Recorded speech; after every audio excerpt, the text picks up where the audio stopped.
If you were told that you were going to be given half an hour's interview with God and you had the privilege of asking one question, I wonder what you would ask. You might be given some preparation too, because when you think, what is your ultimate question, you'll probably do many things before you arrive at it.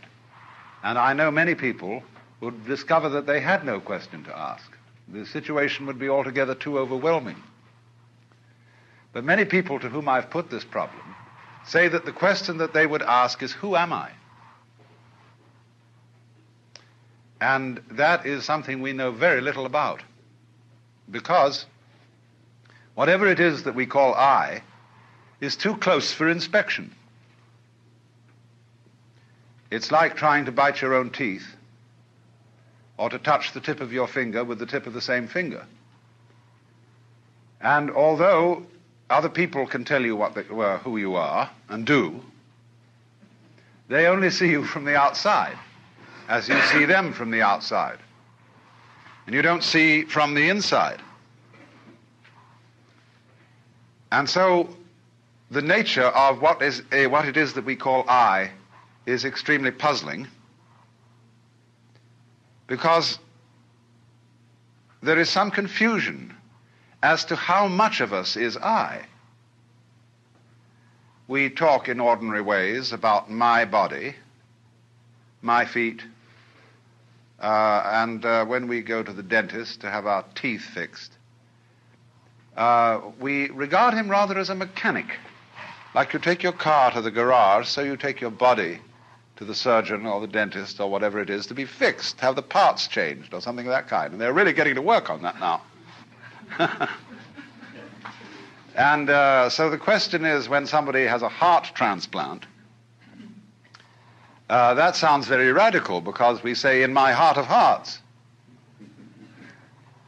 But nowadays, most of us seem to feel that whatever it is that I is located in the head. Somewhere behind the eyes and between the ears is the center. And the rest of us is an appendage, a vehicle, which carries the self around. Now, popular speech also reflects the sensation that I am very different from what we call the other. Other people, other things, anything that we can become aware of is sort of other. There is an opposition, apparently, between the knower and the known. And so we talk about facing reality.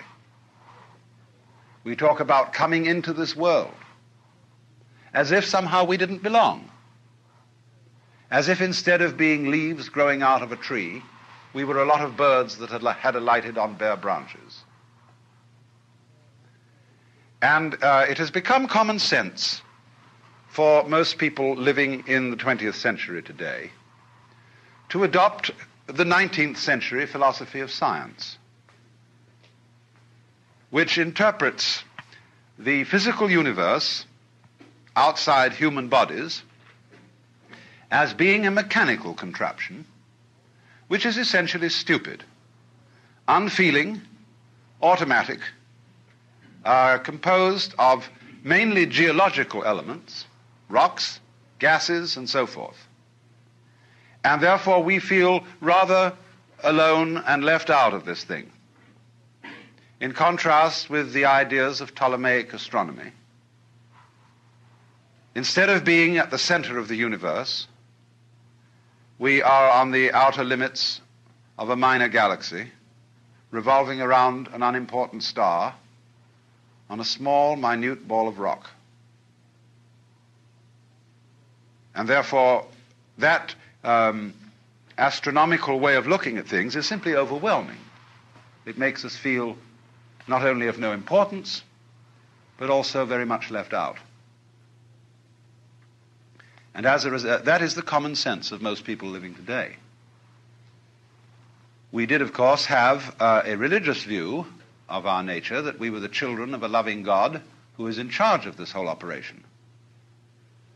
But very few people actually believe that anymore. A great